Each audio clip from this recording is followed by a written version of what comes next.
بسم اللہ الرحمن الرحیم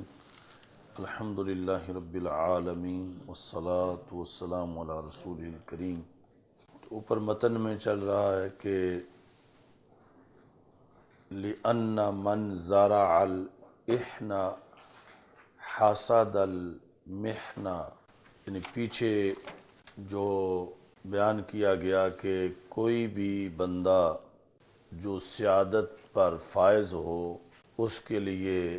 کچھ تو اس کے مداح ہوتے ہیں اور کچھ اس کے نقاد ہوتے ہیں۔ لِأَنَّ مَنْ زَرَعَ الْإِحْنَ، کہ جس نے، یہ اس کی دلیل ہے کہ جس نے کاشت کیا احن کو، احن ہے بغض، حسد المحنہ، تو پھر وہ کاٹے گا مشقتوں کو۔ فَاللَّئِیمُ یفدح، جو بندہ لئیم ہے، کمینہ ہے، وہ بگاڑ پیدا کرتا ہے۔ وَالْکَرِیمُ یصلح، اور جو کریم ہے وہ اصلاح کرتا ہے۔ اب یہ بات کو مختصر کرتے ہوئے جو قاری ہے، کتاب پڑھنے والا، اس کو وصیت کرتے ہیں۔ لیکن یا اخی بعد الوقوف علی حقیقت الحال والاطلاع علی ما حررہ المتاخرون، آگے اور متاخرین کا تذکرہ ہے کہ لیکن اے میرے بھائی، حقیقت حال پر مطلع ہونے کے بعد، اور دوسرے نمبر پر جو متاخرین نے اپنی کتابوں میں لکھا ہے اس پر مطلع ہونے کے بعد تم یہ نتیجہ نکالو گے،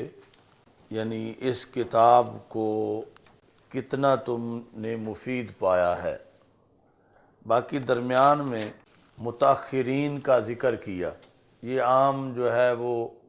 ضرورت پڑتی ہے کہ متقدمین کون سے ہیں اور متاخرین کون سے ہیں۔ انہوں نے یہاں پر متاخرین جو ہیں ان کی ایک لسٹ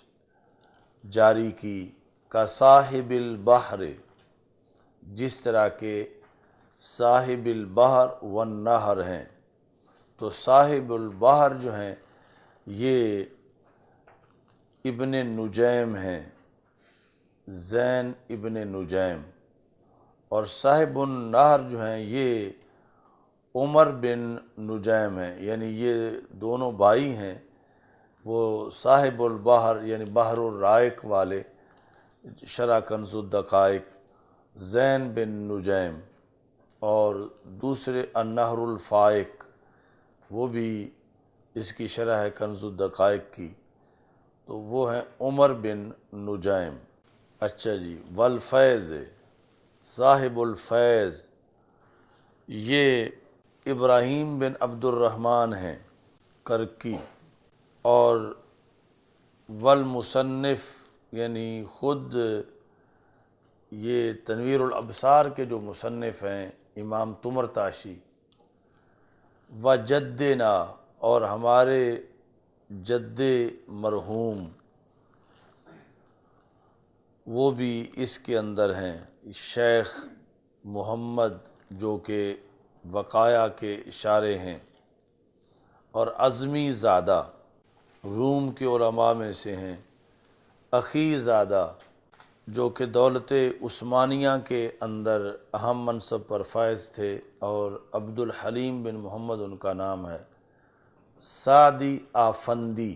جن کو سعدی چلپی بھی کہتے ہیں، ذیلی یہ جن کی کتاب ہے تبیین الحقائق شرح کنز الدقائق، امام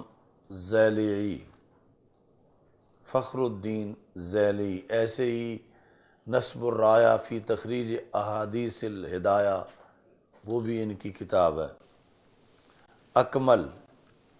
اکمل سے مراد اکمل بابرتی، اکمل الدین محمد بن محمود بابرتی، یہ ایران کے ہیں۔ اور ان کے علاوہ اچھا جی کمال، اکمل والکمال، کمال سے مراد ابن حمام ہیں، اور یہاں بھی انہوں نے لکھا هو الامام المحقق حیث اطلق، یعنی جب آئے قال المحقق تو محقق سے مراد ابن حمام ہے، یعنی محقق علی الاطلاق۔ اس کے بعد ابن کمال، یہ ہیں ابن کمال پاشا۔ ما تحقیقات سانحہ بحل بالو، متأخرین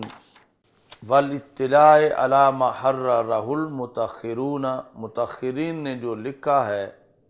اس پر مطلع ہونے کے بعد سمیت ان تحقیقات کے سانحہ بحل بالو، سانحہ جس کا معنی ہے کہ جن کی طرف تعریض کی اور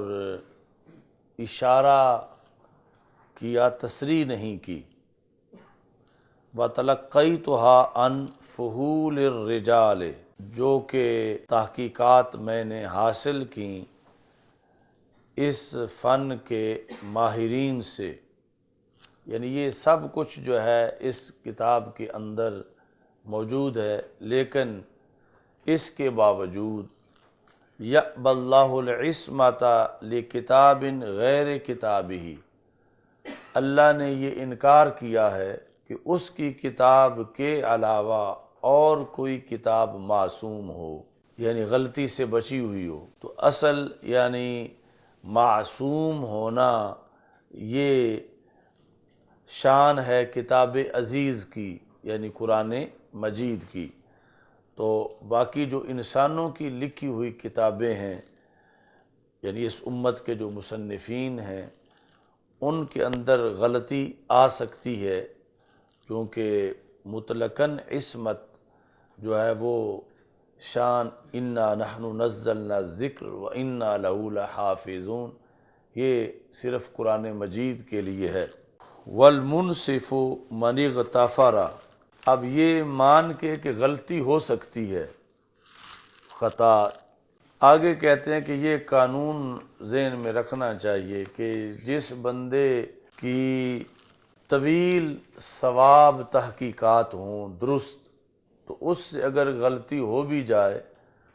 تو پھر اس کو نظر انداز کر دینا چاہیے۔ تو کہتے ہیں والمنصف، منصف بندہ وہ ہے من اغتفر، جس نے بخش دیا قلیل خطاء المرء، بندے کی تھوڑی غلطی کو، فی کثیر ثوابہ، اس کے کثیر درست فیصلوں کے اندر یا درست تحریروں کے اندر جو قلیل غلطی ہو گئی اس کو بخش دینا یہ منصف کا کام ہے۔ وَمَعَ هَذَا، اس سب کچھ کے باوجود، یعنی اس سے مراد چاشی میں لکھا ہے ما ہواہ من التحریرات والتحقیقات، کہ اس در مختار کے اندر جس قدر بھی تحریریں ہیں، تحقیقات ہیں، اس سب کے باوجود فمن اتقن کتابی ھذا، جس بندے نے میری یہ کتاب پختہ طریقے سے حاصل کر لی، فہو الفقیہ، تو پھر وہ بندہ فقیہ ماہر ہے۔ ومن ظافر بما فیہ، جو بندہ اس کتاب کے اندر جتنے خزانے ہیں وہ خزانے اس نے حاصل کرنے میں کامیاب ہو گیا، تو وہ کیا کہے گا؟ فَسَيَقُولُ بِمِلْءِ فِيهِ، تو وہ منہ بھر کے یہ کہے گا، یعنی واشگاف لفظوں میں خراج تحسین پیش کرے گا۔ فَسَيَقُولُ بِمِلْءِ فِيهِ، اپنا منہ بھر کے وہ کہے گا کیا، کم ترک الاول للآخر، کہ کتنا چھوڑ دیا ہے پہلوں نے پچھلوں کے لیے۔ یعنی الفضل للمتقدم تو ہے، لیکن اس کے باوجود یعنی نبوت کا دروازہ بند ہوا ہے، امامت یا علم حکمت کا دروازہ بند نہیں ہوا۔ تو پہلے بڑے بڑے ائمہ گزرے ہیں، تو میری کتاب دیکھ کے پڑھنے والا یہ ضرور کہے گا کہ سارا کچھ پہلے ہی نہیں لے گئے، کوئی پہلے پچھلوں کے لیے بھی چھوڑ گئے ہیں۔ تو اس بنیاد پر یہ اگرچہ آئے بعد میں ہیں امام حسکفی صاحب در مختار، لیکن ان کے حصے کا بھی رب نے رکھا ہوا تھا، تو جو انہوں نے اپنے قلم سے اس کا اظہار کیا، اور یہ کتاب قابل قدر بنی کہ اس میں بہت کچھ وہ ہے کہ جو خزانے انہی کے حصے کے تھے اور وہ پہلی کتابوں میں نہیں تفصیلاً ذکر کیے گئے۔ تو اصل یہ فیض ہے قرآن مجید کا۔ تو ایک قول ہے، یعنی حلیۃ الاولیاء کے اندر اللہ تعالیٰ کا فرمان ہے کہ مَثَلُ کتاب احمد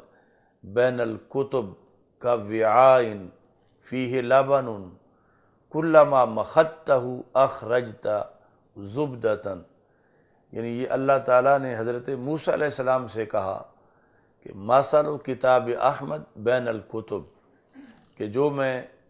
تمہارے بعد حضرت محمد مصطفیٰ صلی اللہ علیہ وسلم کو کتاب دوں گا، اس کی کتاب کی مثال ساری کتابوں کے درمیان،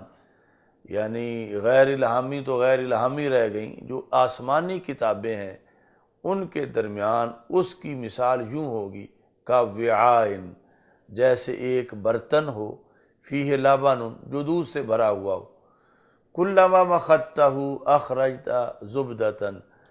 کہ جو بھی اسے بلوئے گا اپنے حصے کا مکھن نکال لے گا۔ کہ جب بھی تو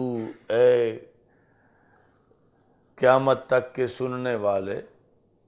یعنی یہ نہیں کہ قرآن کا سارا مکھن تو نکل گیا، پیچھے رسی رہ گئی ہے، اور ہم 15ویں صدی میں آئے ہیں، ہم نے تو لسی رہ گئی ہے پیچھے۔ تو اللہ تعالیٰ نے اس وقت کہا، ابھی قرآن نازل نہیں ہوا تھا، کہ یہ کبھی بھی لسی نہیں بنے گا، یعنی کہ جس کے اندر گھی باقی نہ بچا ہو، اور صرف لسی۔ اب کس قدر اس کا گھی صحابہ کرام علیہم الرضوان نے تناول کیا، لیکن تابعین کا حصہ پھر بھی باقی تھا، اور تابعین کے مرحلہ میں جب یہ دین پہنچا تو کتنی انہوں نے آگے تحقیقات کی، اور کس قدر یہی علم جو ہے وہ مزید نکھر کے سامنے آیا، تابعین سے تبع تابعین تک پہنچا۔ تو جس طرح وہ بخاری شریف میں لکھائے ہیں اس کے مراحل، تو پھر مزید یہ نہیں کہ ان کے لیے اب کچھ نہیں بچا تھا، پہلے سارے کھا گئے ہیں۔ اب آگے جو ہے یعنی صحابہ نے کمال درجے کا فیض حاصل کیا، لیکن امام ابو حنیفہ تو پھر بھی امامت پا ہی گئے بعد میں، اگرچہ صحابی کہ ہم پلہ نہیں ہیں کسی صحابی رضی اللہ تعالیٰ عنہ کے، لیکن اپنے ایریا کے اندر انہیں بھی بہت کچھ مل گیا۔ اب امام بخاری بعد میں آئے تو انہیں اپنے زمانے میں مل گیا، امام طحاوی اپنے زمانے میں آئے تو یہ نہیں کہ اب پہلے سب کچھ لے گئے، اب پڑھنے کا فائدہ ہی کوئی نہیں، کہ انہیں اپنے زمانے میں ملا۔ اس طرح حضرت مجدد الفسانی اپنے عہد میں کمال حاصل کر گئے تو اعلیٰ حضرت کا حصہ ابھی بچا ہوا تھا۔ تو اس طرح یہ نہیں قرآن کی شان ہے کہ اس سے کسی کو مایوس نہیں ہونا چاہیے کہ اتنے ہزاروں امام گزر گئے ہیں، محدث، مفسر، فقیہ، اب ہم کیا کریں گے، ہمیں کیا ملے گا؟ تو یہ ایسا دودھ ہے کہ جو بھی اس کو رڑکتا ہے، بلوتا ہے، اسے مکھن مل جاتا ہے اپنے حصے کا۔ تو اس لیے آپ حضرات کو بھی نا امید نہیں ہونا چاہیے کہ امامت کی ساری سیٹیں تو گزر گئی ہیں، تو اب ہمیں اس سے کیا ملے گا؟ تو جو بھی یعنی للہیت اور خلوص سے اس سمندر میں غوطہ لگائے گا تو یقیناً اس کو فیض ملے گا، اور کئی نئے آفاق، نئی جہتیں اور نئے انداز جو ہیں اس کے قیامت تک جو ہیں وہ ظاہر ہوتے رہیں گے۔ اس لیے انہوں نے یہ فرمایا کم ترک الاول للآخر، کہ یہ فیصلہ کرے گا پڑھنے والا کہ پہلوں نے پچھلوں کے لیے کتنا چھوڑ دیا تھا۔ ومن حصلہ فقد حصل لہ الحظ الوافر، جس بندے نے میری اس کتاب کو حاصل کر لیا، مطلب یہ ہے کہ صرف سرسری جائزہ نہیں لیا سروے اس کا طائرانہ نظر سے، بلکہ پورا گہرائی کے ساتھ اس کی علوم کو حاصل کیا، تو اس نے پھر بہت بڑا حصہ پایا، یعنی پا لے گا۔ لِأَنَّهُ هُوَ الْبَحْرُ لَكِنْ بِلَا ساحل، کیونکہ یہ کتاب ایک سمندر ہے، مگر ایسا سمندر کہ جس کا کنارہ نہ ہو، یعنی سمندر اور وہ بھی کہ جس کا کنارہ نہ ہو۔ اب یہاں بڑی مفید بحث ہے جو تقریباً یہاں کا ہی حصہ ہے، کہ متأخرین اور متقدمین کی کتابوں میں فرق کیا ہے۔ یہ اوپر ہیڈنگ بھی انہوں نے دیا ہوا ہے، اور صرف فرق نہیں، یعنی عمومی طور پر تو یہ آتی ہے بات ذہن میں، اور یہ طے شدہ ہے کہ فضیلت پہلوں کی ہے، امامت بڑی پہلوں کی ہے، اور عروج پہلے زمانے میں تھا۔ تو اس بنیاد پر جو متقدمین کی کتابیں ہیں وہ یقیناً بہت افضلیت والی ہیں اور بہت مفید ہیں، مگر کچھ چیزیں ایسی ہیں کہ زمانہ گزرنے کے ساتھ ساتھ خود ان کی افادیت ظاہر ہوتی ہے یا ضرورت اس وقت پڑتی ہے۔ اس بنیاد پر یعنی بعد والے افضل نہیں ہیں، لیکن وقت ایسا آیا کہ انہوں نے ایسے کام کی ضرورت کو محسوس کیا کہ متأخرین کی کتابیں بعض وجوہ میں متقدمین کی کتابوں پر فضیلت رکھتی ہیں۔ انہوں نے وہ فضیلت کی وجوہ بیان کی، یہ مانتے ہوئے کہ افضل وہی ہیں، لیکن یہ ایک وقت کی ضرورت تھی کہ جس کے پیش نظر جب وہ ضرورت پہلوں کے زمانے میں تھی نہیں، ضرورت ہی پیش آئی ہے بعد والوں کے زمانے میں، تو اس ضرورت کو پھر پورا انہوں نے اچھے طریقے سے کیا۔ تو آج ہم بعد والے جس وقت وہ متقدمین اور متاخرین دونوں کی کتابوں کو پڑھتے ہیں تو ہمارے لیے یعنی ہماری جو نئی ضرورت ہے اس کے پیش نظر پھر متاخرین کی کتابیں زیادہ مفید ثابت ہوتی ہیں۔ لیکن پھر بھی یہ کہتے ہیں کل بحر یسقیہ السحاب وما لہ فضل علیہ لأنہ من مائہ، یہ شعر لکھ کے کہتے ہیں کہ یہ متاخرین نے جو کچھ پایا آخر پایا تو متقدمین سے ہی ہے، تو ان کی فضیلت یوں ہی ہے کہ جس طرح سمندر پر بارش برس رہی ہو تو اس بارش کا کوئی کمال نہیں، کیونکہ وہ پانی تو سمندر سے ہی اڑ کے آیا تھا آبی بخارات کی شکل میں، اور پھر بادل بنے تھے اور پھر بارش ہو گئی، تو آخر تو تھا تو سمندر کا ہی، اور واپس پھر جو ہے وہ سمندر کی طرف لوٹا۔ تو اب فضل کتب المتاخرین علی کتب المتقدمین وانت تری کتب المتاخرین تفوق علی کتب المتقدمین، اے پڑھنے والے تم دیکھتے ہو کہ متاخرین کی کتابوں کو فوقیت حاصل ہے متقدمین کی کتابوں پر، حالانکہ افضل وہ ہیں اور کتابیں بھی ان کی افضل ہیں، لیکن پھر بھی ان کو فوقیت حاصل ہے کس کس بات میں؟ فی الضبط والاختصار وجزالۃ الالفاظ وجمع المسائل، چار باتوں میں متاخرین کی کتابوں کو متقدمین کی کتابوں پر فوقیت حاصل ہے۔ وہ 4 باتیں یہ ہیں کہ ضبط کے لحاظ سے، یعنی ایک ہے نا کہ ایک مسئلہ 2 گھنٹے میں بیان کیا جائے، اور دوسرا یہ ہے کہ اس کو جامع الفاظ میں آدھے گھنٹے میں اس کا خلاصہ بیان کر دیا جائے۔ تو متقدمین کا زمانہ اور تھا، اس وقت کے حالات جو تھے اور ضرورت جو تھی وہ تھا تفصیل کا، یعنی زمانہ کے کچھ باتیں جو بعد والوں کے لحاظ سے اب زائد محسوس ہوتی تھیں، اور ان کو جدا کر کے خلاصہ اگر بیان کیا جائے تو وہ زیادہ سامع کو فیض یاب کرتا تھا۔ تو اس بنیاد پر انہوں نے کہا ایک تو ضبط میں، دوسرا اختصار میں، تیسرا جچے تلے الفاظ کے لحاظ سے و جزالت الفاظ، و چوتھا کہ جمع المسائل، مسائل کا مجموعہ زیادہ ہے، زیادہ مسائل کا حل موجود ہے ان میں، متاخرین کی کتابوں میں، کہ صدیاں گزرنے سے، مرور زمانہ سے مسائل زیادہ جنم لیا انہوں نے، اور پھر وہ زیادہ حل ہوئے، تو پھر اس میں خلاصہ اختصار بھی ہے اور مسائل کا حل زیادہ ہے۔ اچھا، اب اس کی وجہ بیان کرتے ہیں، یعنی عیب لگائے بغیر متقدمین کو، لأن المتقدمین کان مصرف اذہانہم الی استنباط المسائل، کہ متقدمین کے ذہنوں کا مصرف استنباط مسائل کی طرف تھا، بلا تشبیہ و تمثیل، یعنی جس طرح ایک دیوار قلعے کا ڈھانچہ بنتا ہے اور ایک اس پہ پھر نقش و نگار کیا جاتا ہے، تو اگر وہ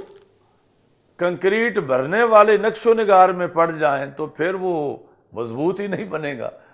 اب وہ مرحلہ مضبوطی کا مرحلہ ہے، وہ نقش و نگار کا مرحلہ نہیں ہے۔ تو اس بنیاد پر لأن المتقدمین کان مصرف اذہانہم الی استنباط المسائل، وہاں ابھی مسائل کے استنباط کا تھا، یہ نہیں کہ لفظ خوبصورت لگائے جائیں، اصل یہ ہے کہ مسائل اچھی طرح حل کیے جائیں، یہ زمانہ تھا۔ وتقویم الدلائل، اور دلائل کو قوی کرنے کا زمانہ تھا۔ فالعالم المتأخر یصرف ذہنہ الی تنقیح ما قالوہ، یہ جو متأخر عالم ہے اب اس کا وہ کام تو سارا کیا ہوا اس کے پاس آ گیا ہے، اس کا ذہن اس سے فارغ ہے، اب یہ جو ہے وہ تنقیح کے لیے اپنا ذہن لگاتا ہے، کیونکہ استنباط تو پہلے ہو چکا ہے۔ تو عالم متأخر خرچ کرتا اپنے ذہن کو اس کی تنقیح کے اندر جو پہلے کہہ گئے ہیں، یعنی مشکلات سے، سمندر سے غوطے لگا کے موتی نکال کے وہ رکھ گئے ہیں، پچھلا جو ہے وہ جھاڑ کے موتی تھوڑا بہت کر کے اس طرح چھنڈ کے ان کو یہ بوریوں میں ڈال رہا ہے، تو اصل مشکل کام اگر وہ نہ ہوا ہوتا تو یہ پھر اس کو موقع آسانی والا کیسے ملتا۔ تو اب اس نے آ کر یہ کیا الی تنقیح ما قالوہ، جو انہوں نے کہا تھا اس کی تنقیح کے اندر انہوں نے پھر اپنا ذہن خرچ کیا۔ وتبیین ما اجملوہ، اور جو متقدمین نے مجمل باتیں چھوڑی تھیں کہ اس وقت ان کی تفصیل کی ابھی ضرورت ہی نہیں تھی، تو انہوں نے پھر ان باتوں کو بیان کیا جو متقدمین نے مجمل چھوڑی تھیں کہ اس وقت ابھی ضرورت نہیں تھی، یعنی وہ سبق ابھی اس وقت کا تھا نہیں۔ مثال کے طور پر بلا تشبیہ و تمثیل کہ ایک ہے، یعنی یہ جو صرف کے قوانین ہیں ناقص کے، ان کو لگا کے پھر آگے صرف صغیر اور کبیر مکمل بنانا، ایک ہے پہلے سال والوں کو ابھی صرف جو ہے وہ اجوف کی مثال قالا بتانا اور ناقص کی مثال دعا بتانا، یعنی صرف صغیر کبیر کی وضاحت کی طرف نہ جانا، تو اب اس وقت ابھی اس کو ضرورت نہیں اس چیز کی، کیونکہ وہ ابھی اتنی تفصیلات کو سامنے اس وقت اگر رکھے جب اس کو بھی پتہ ہی نہیں کہ ماضی کے کل صیغے کتنے ہوتے ہیں، مضارع کے صیغے کتنے ہوتے ہیں، یعنی یہ آسان باتیں بھی اس کو پتہ ہی نہیں، اور اس کو اتنے آگے جو تفصیلی مسائل میں لگا دیا جائے تو اس کے لیے مشکل ہوگی۔ تو اب جس نے اس وقت صرف قالا یا دعا پڑھا دیا اور ساتھ صرف صغیر اس کی پوری نہیں پکوائی، تو یہ پتہ نہیں کہ لازم نہیں آتا کہ اسے آتی نہیں تھی، اس نے مخاطب کا دھیان رکھا کہ ابھی اس کے لیے اتنا ہی کافی ہے۔ تو حالات جس طرح کے تھے تو متقدمین نے مجمل رکھا بہت سی چیزوں کو، تفصیل وہ بھی کر سکتے تھے مگر اس وقت ابھی ضرورت نہیں تھی، اور آگے جب مرور زمانہ کے ساتھ ضرورت پڑ رہی تھی تو پھر متاخرین نے اس مجمل کا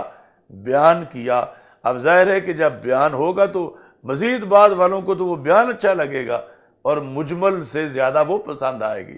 لیکن اصل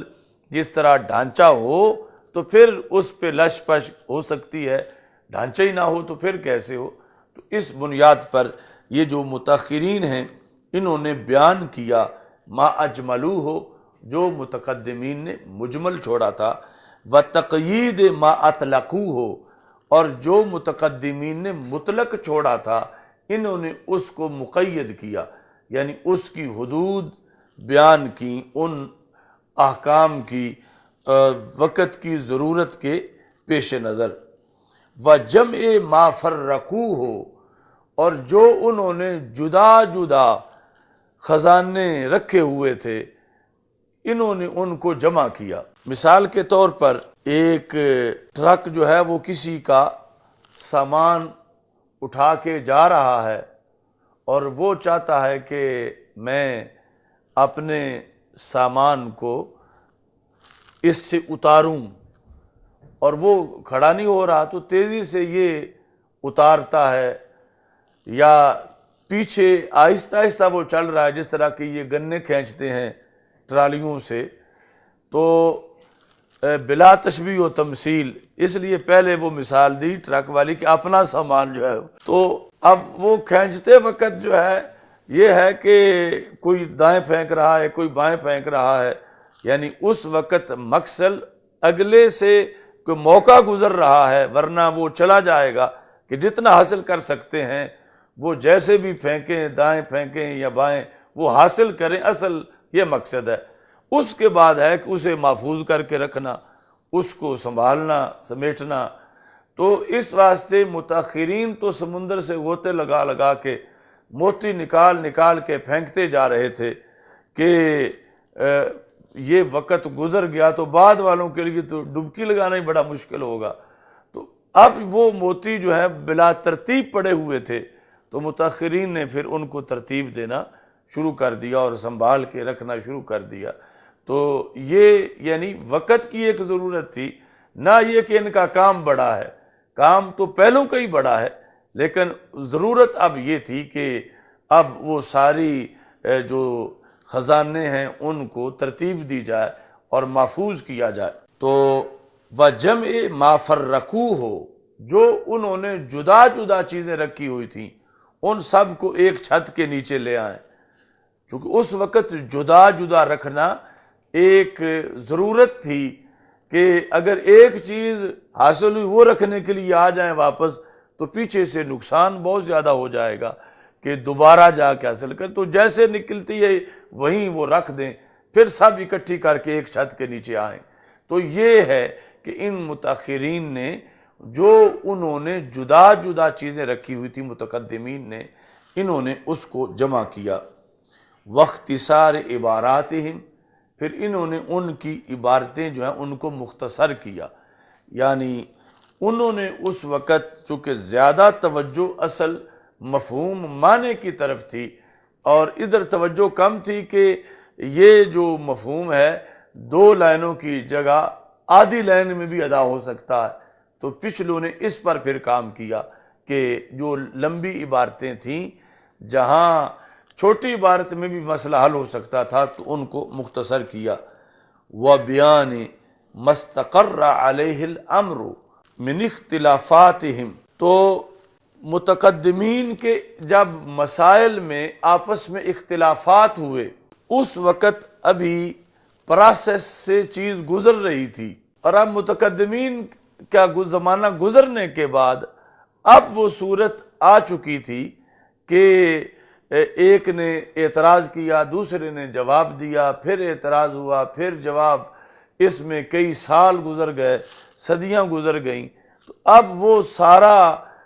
بالآخر جو نتیجہ نکلنا تھا وہ نکل چکا تھا۔ اس بنیاد پر متاخرین کو یہ تھا کہ اب ہم جس پر سب آ کے متفق ہو گئے، ہم وہ چیز فوراً جو ہے وہ سامعین کو فاسٹ فوڈ کی طرح دے دیں کہ ضرورت بڑی ہے آگے، اور جلدی جلدی یہ کچھ نہ کچھ کھائیں چونکہ ان عوام کو بھوک لگی ہوئی ہے۔ تو اس بنیاد پر پھر انہوں نے یہ کام بھی کیا کہ اب جس پر آ کر امر پکا ہو چکا ہے تو وہ فیصلہ لوگوں کو سنا دیں، عام لوگوں کو، اگرچہ ماہرین کو تو پھر یہ بھی ضرورت ہے کہ اس میں کیا کیا بحث ہوئی، پہلے کیا تھا، پھر کیا بنا، پھر مزید تحقیق سے کیا نتیجہ نکلا، پھر آگے کیا بنا، لیکن جس نے عمل کرنا ہے اس کو تو فوراً یہ ہے کہ اب یہ حرام ہے یا حلال ہے، جائز ہے یا ناجائز ہے، مجھے یہ پتہ چلے۔ تو اس بنیاد پر پھر انہوں نے وہ جو جس پر امر آ کے مستقر ہو چکا تھا اس کو پھر بیان کیا، اور یہ بڑا فائدے کا کام تھا کہ اتنے لمبے چوڑے اختلافات کے بعد کا جو رزلٹ تھا وہ اگر اختلافات مثلا بیان ہوتے ہیں 4 ہفتے میں اور وہ رزلٹ 15 منٹ میں بیان ہو جاتا ہے، تو اس میں بعد والوں کے لیے تو اس میں فائدہ تھا کہ وہ 15 منٹ کا خلاصہ ان کو دے دیا جائے۔ تو یہ ہے واختصار عباراتہم و بیان مستقر علیہ الامر من اختلافاتہم، ان کے اختلافات کے بعد، یعنی اختلاف، یہ اختلاف امتی رحمتن، کہ جس میں بیٹھے ہیں محققین اور ہمت لڑا رہے ہیں کہ جو بھی آیت آتی ہے اس مسئلے کے مطابق، جو حدیث آتی ہے، جو خلفائے راشدین کے فیصلے معلوم ہے کسی کو، جو صحابہ رضی اللہ تعالیٰ عنہم کے فیصلے ہیں، جو تابعین کے اقوال ہیں، یہ سارے بیٹھ کے یعنی اس پر، یعنی جو اصل فن تھا مناظرہ کا کہ توجہ المتخاصمین فی النسبت اظہار للصواب، اس کے پیش نظر کہ کوئی بھی پہلو خوابیدہ اور پوشیدہ نہ رہ جائے، ہر دلیل اپنی طرف سے کوشش کر کے پیش کی جائے۔ تو یہ مرحلہ اختلاف کا گزر چکا تھا کہ ایک دوسرے کی بات سے مطمئن ہوا، دوسرا تیسرے کی بات سے مطمئن ہوا، اور محض علمی طور پر بحث ہو رہی تھی۔ تو اب نتیجہ جو نکلا، تو اس نتیجے کو انہوں نے پھر امر چونکہ مستقر ہو چکا تھا، اب پیچھے کوئی کسر نہیں رہ گئی تھی کہ کوئی ایسی آیت ہو کہ جو انہیں پتہ نہیں چلی بعد والے کو پتہ چلی، یا کوئی ایسی حدیث ہو جو ان سارے ماہرین اور حفاظ حدیث کے پاس تو نہیں تھی، اب اچانک رونما ہوئی، تو ایسا تو ہے نہیں۔ تو اب وہ مرحلہ گزر چکا تھا، نتیجہ ثابت ہو چکا تھا، تو اس بنیاد پر انہوں نے وہ نتیجہ اپنی کتابوں میں لکھا۔ تو اس بنیاد پر متاخرین کی کتابیں مزید متاخرین کے لیے جو بعد والے ہیں ان کو زیادہ اچھی لگنے لگیں کہ اس میں تھوڑے ورقے پڑھنے سے زیادہ معلومات جو ہیں وہ ہمیں حاصل ہو جاتی ہیں۔ اچھا جی، فہوا، اب انہوں نے مثال دے کے سمجھایا، کماشطۃ عروس، کتنی جامع مثال ہے، رباہا اہلہا حتی صلحت للزواج، تزینها وتعرضها علی الازواج وعلی کل فالفضل للأوائل۔ تو کا معاشیتات عروسن، جس طرح دلہن کا بناؤ سنگھار کرنے والی عورت ہے، یعنی دلہن کو کنگھی پھیرنے والی، مراد یعنی یہ آج کے جو ناجائز بیوٹی پارلر ہیں، یعنی اس سے ہٹ کر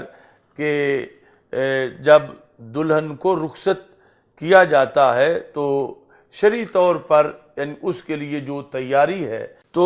ایک ہے اس عروس کے لیے ماشطہ کا کردار، دوسرا اس جس کی عمر مثلا 25 سال ہے تو 25 سال جس نے اس کو کھانا کھلایا، اس عروس کو، اس کے والدین جنہوں نے اس کے کپڑوں کی ضرورت پوری کی، جنہوں نے 25 سال تک، یعنی اگر وہ رہتی بھوکی تو آج بناؤ سنگھار کیا کام کرتا، یعنی آج جو ماشطہ اس کو، یا ماشطہ کی جگہ یہ جو کاشتہ ہے بیوٹی پارلر والی، کہ یہ اس کا سمجھا جا رہا ہے کہ اس نے بڑی اچھی دلہن تیار کی، تو وہ 25 سال تک جنہوں نے خون پسینے کی کمائی سے اسے کھلایا، پروان چڑھایا اور ساری ضرورتیں پوری کیں، اصل تو ان کا کردار ہے۔ تو متاخرین یوں ہیں جیسے دلہن کے والدین اور ان کی محنتیں، ان کی مشقتیں، ان کی ایک ایک دن اور ایک ایک رات کی اس کے لیے جو نگرانی تھی اور حفاظت تھی اور اس کی تربیت اور تعلیم اور اس کی غذائیت، یہ ساری چیزیں تھیں۔ یہ ماشطہ تو اب آئی ہے چند گھنٹوں کے لیے، تو یعنی یہ مثال دے رہے ہیں کہ دلہن کو تیار کرنے والی جو بیوٹی پارلر والی ہے،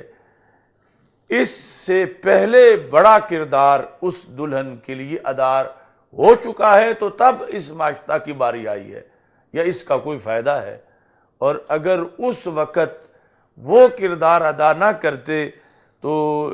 یہ نوبت ہی نہ آتی اور نہ اس کا کوئی کمال ماشطہ کا ظاہر ہوتا۔ تو کہتے ہیں کماشطات عروسن، عروس جو ہے وہ دلہن دولہا دونوں کے لیے بولا جاتا ہے۔ رباہا اہلہا، پالا تو اس کو اس کے اہل نے، یہ بیوٹی پارلر والی نے نہیں پالا اس کو، پالا اس کو اس کے اہل نے، حتی صلحت للزواج، یہاں تک کہ وہ زواج کے قابل ہوئی۔ تزینھا، یہ اب ماشطہ کی طرف راجع کہ وہ اسے زیب و زینت دے رہی ہے۔ تعرضھا علی الازواج، آگے پھر اس کی رخصتی ہوگی، تو اب آ کر مقام جو ہے یعنی لوگوں کے سامنے تو اس کا کمال ظاہر ہو رہا ہے، یعنی اس کے خامد کے سامنے ماشطہ کا، اور اصل یہ ہے رباہا اہلہا، اس کے اہل نے اس کی تربیت کی، اس کو پالا،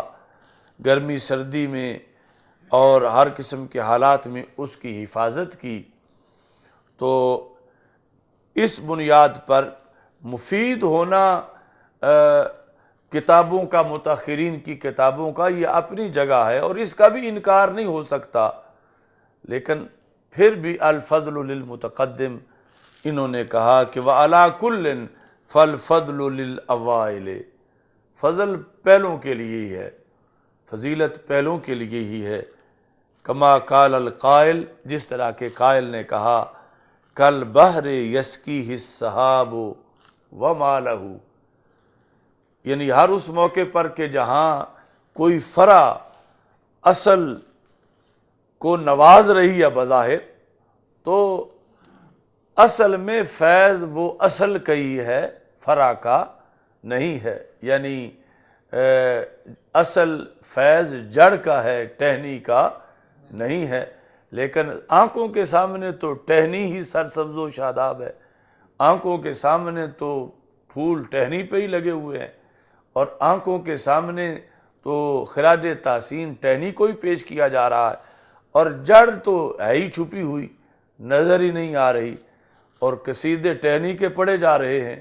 اور جڑ کا کسی کو پتہ ہی نہیں کہ اس بیچاری نے کتنی مشکل سے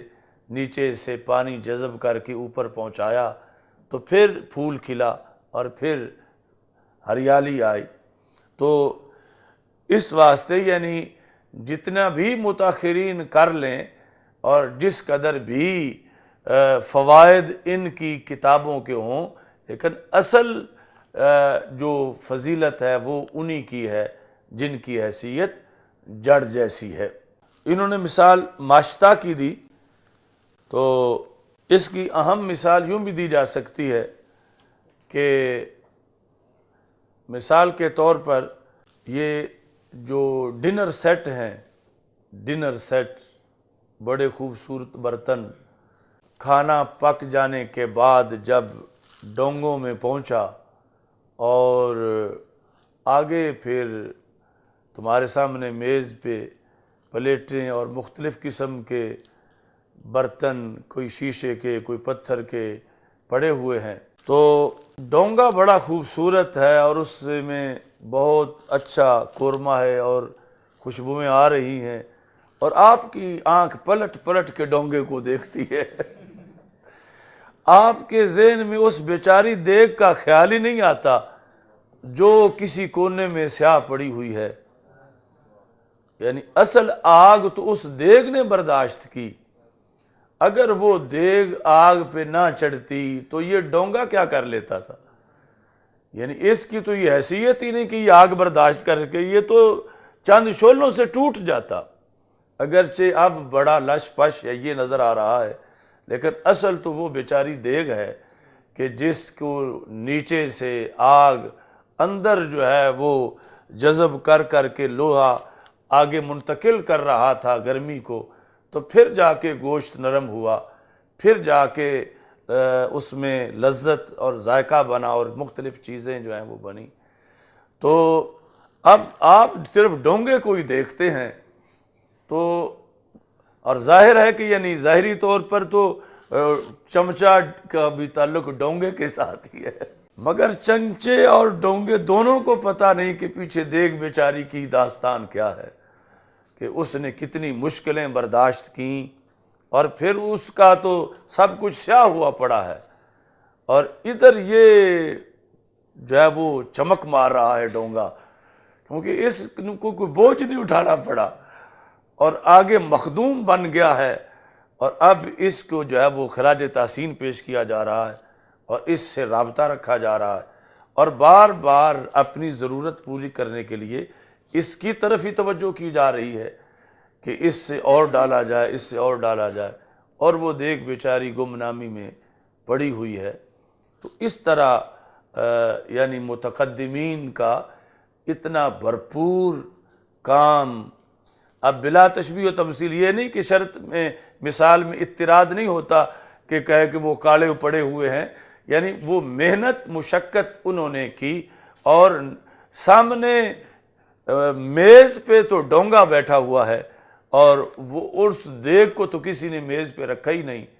اور نہ کوئی اس کی طرف، جن ہزار بندے نے بیٹھ کے ڈونگوں سے کھانا کھایا ہے ان میں سے ایک نے بھی جا کے دیگ کو دیکھا ہی نہیں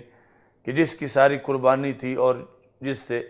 تو ایسے ہی یعنی متقدمین کے لیے جو متاخرین تھے، اور ہمارے لیے تو وہ متاخرین کے متاخرین بھی متقدمین ہی ہیں، کہ مثلا ہمارے اساتذہ کے اساتذہ، یعنی وہ کہ جو گمنامی میں زندگی بسر کر گئے،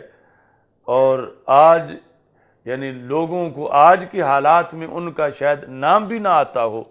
لیکن انہوں نے تو اپنے آپ کو آگ پہ دیگ کی طرح پگھلایا، اور پھر یہ ڈونگے تیار ہوئے، اور آگے پھر ڈونگوں سے چمچوں کا رابطہ ہوا،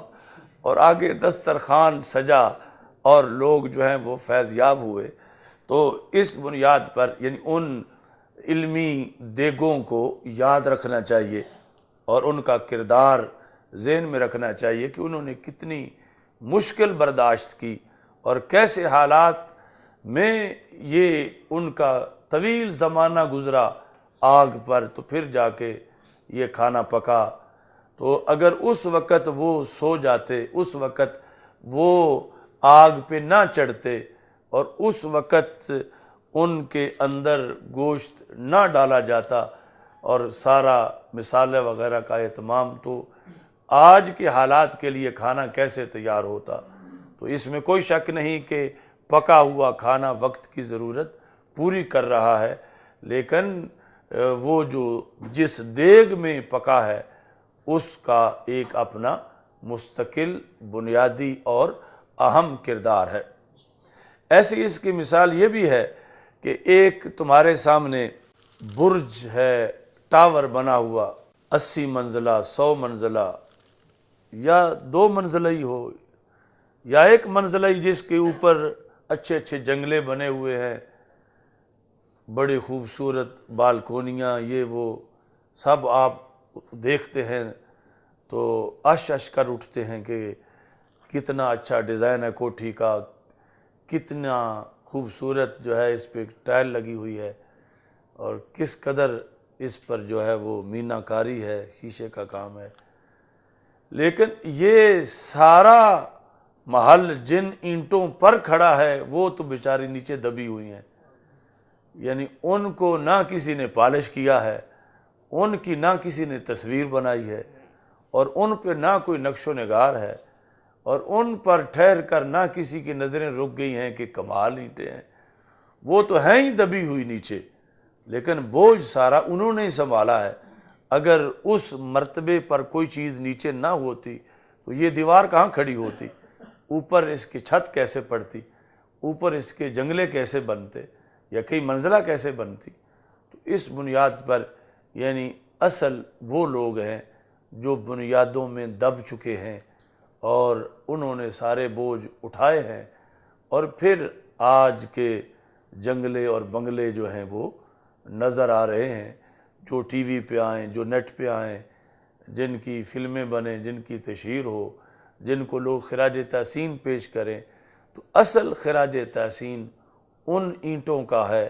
جو بنیادوں میں موجود ہیں اور تھکی نہیں ہیں، آج بھی بوجھ اٹھائے ہوئے ہیں، اور ان پر آج کی عمارت کا سارا دار و مدار ہے۔ اگر وہ اس وقت بوجھ اٹھانے سے کترا جاتی یا یہ کہتی کہ ہماری بھی تشہیر چاہیے، ہمیں بھی کسی شو کیس میں رکھو، یہ نیچے جو ہے وہ نہ لگاؤ، کوئی اور آ کے نیچے لگے، تو پھر کس طرح یہ سلسلہ قائم ہوتا؟ تو ان لوگوں نے اپنے عہد میں اپنے اپنے لحاظ سے قربانیاں دیں اور اپنی اپنی جہت میں متقدمین بنے، تو آج ہم ہیں، اور ہمیں پھر کہیں اینٹ بننا پڑے گا تو تب جا کے اگلے جنگلے بنیں گے۔ اور اگر جو ہے وہ مثلاً یہ دور ہے کہ نیچے تو کچھ بنیادیں بن گئی ہیں، اوپر دیواریں ہیں، اور ایک عہد گزرا کہ ارد گرد ساری زمین ہی اونچی ہو گئی ہے، اب اس کے اندر بھرتی ڈالنی پڑے گی، یہ مکان گہرا ہو گیا ہے، تو اب یہ سارا نیچے دبے گا تو پھر اس کے اوپر جو ہے کچھ نظر آئے گا اور کچھ بنے گا۔ تو اس طرح بھی پھر زمانہ آ جاتا ہے کہ پھر آ کے یہ جنگلے بنگلے جو ہیں ان کو پھر وہ کردار ادا کرنا پڑتا ہے بنیاد کی اینٹوں والا، تاکہ آگے پھر جو مزید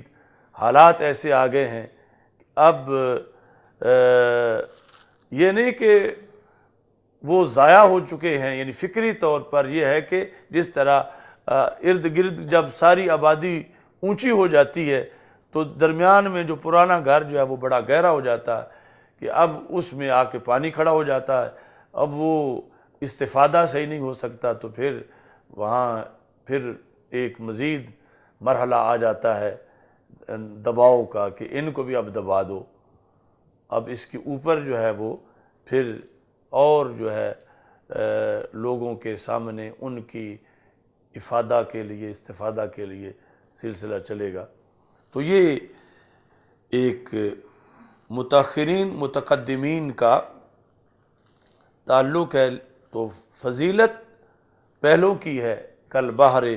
یسقیہ السحاب وما لہ فضل علیہ لأنہ من مائہ، کہ آسمان کے نیچے بادل برس رہا ہے، پانی گر رہا ہے، اور کوئی کہے کہ یہ سمندر جو ہے اس کا کیا ہے، پانی تو بادل سے آ رہا ہے، تو یہ تو وصول کر رہا ہے،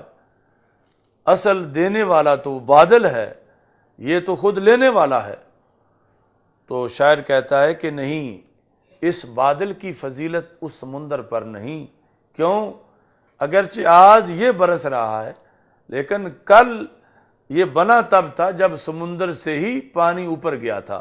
آبی بخارات کی شکل میں، تو تب بادل بنا تھا۔ تو اصل فضیلت سمندر کی ہی ہے کہ جس کا پانی اوپر گیا اور پھر اس کو یہ شان ملی کہ وہ برسنے لگا اور نیچے آ رہا ہے اور ضرورت پوری کر رہا ہے۔ اچھا جی، اب اس میں انہوں نے یہ کہا لیکن بلا ساحل، کہ یہ سمندر ہے مگر ساحل کے بغیر، کنارے کے بغیر۔ ووابل القطر غیر انہ متواصل، یہ بارش کی پھوار ہے، ہاں یہ ہے مسلسل۔ ویسے تو آتی ہے نا پھوار، ایک بار جو ساون کا بادل ہے تو پھوار آتی ہے پھر رک جاتی ہے، پھر ایک بار تیز آ جاتا ہے پھر رک جاتا ہے۔ تو یہ کہتے ہیں کہ یہ پھوار میں تسلسل بھی ہے، یہ رکتی نہیں، یہ ایسی پھوار ہے علم کی کہ جس کے اندر تواصل ہے اور انقطاع نہیں ہے۔ باقی یہ متقدمین اور متاخرین یہ ویسے تو اضافی چیزیں ہیں، یعنی ہم سے جو 5 صدی پہلے ہیں اب ہمارے لیے تو وہ متقدمین ہی ہیں، لیکن ویسے ان کو متاخرین شمار کیا جائے گا۔ تو بہرحال اس کی جامع ڈیفینیشن تو بہت مشکل ہے کہ کس کو متقدمین کہا جائے اور کس کو متاخرین کہا جائے، لیکن پھر بھی اس کی ہم کل ایک لکھوائیں گے کہ کہاں تک کہ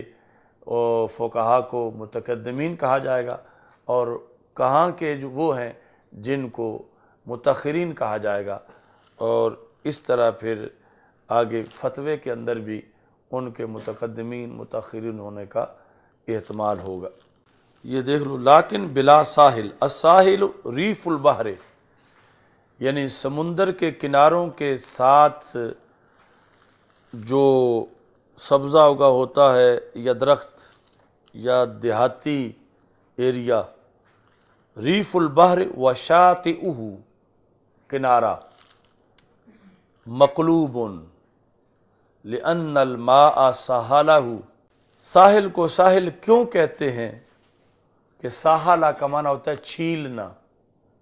کہ سمندر کا پانی لگ لگ کے اس کو چھیلتا ہے، تو اس بنیاد پر وہ پلٹا ہوا ہوتا ہے، اس کو ساحل کہتے ہیں۔ تو وکان القیاس مسحولا، قیاس یہ ہے کہ جس کو چھیلا گیا ہے تو پھر اس کو ساحل تو ہے چھیلنے والا، تو اسے کہنا چاہیے مسحول، جس کو چھیلا گیا ہے۔ تو یہ پھر یعنی کچھ الفاظ ایسے ہیں کہ جن کے اندر جوار کی بنیاد پر، قرب کی بنیاد پر جو ہے وہ تبدیلی آ جاتی ہے کہ ساحل کو مسحول کہہ دیتے ہیں، مسحول کو ساحل کہہ دیتے ہیں۔ اچھا جی، وَإِذَا كَانَ لَا سَاحِلَ لَهُ فَهُوَ فِي غَايَةِ الاتساع، تو جب سمندر کا ساحل ہی نہ ہو تو پھر وہ بہت زیادہ کھلا ہوتا ہے۔ تو اس بنیاد پر جو ہے یہ پھر کمال کا ذکر ہے، یہ نہیں کہ کوئی کہا جائے یہ سمندر اچھا ہے اس کے تو کنارے ہی نہیں، پھر ناقص سمندر ہے، کیونکہ سمندر کے لیے تو کناروں کا ہونا ضروری ہے۔ تو یہ انہوں نے عیب بیان نہیں کیا بلکہ کمال بیان کیا کہ سمندر میں کمال ہے وسعت، اور جب کنارے ہوں تو پھر اتنی وسعت نہیں ہوتی جتنی تب ہوتی ہے جب کنارے نہ ہوں۔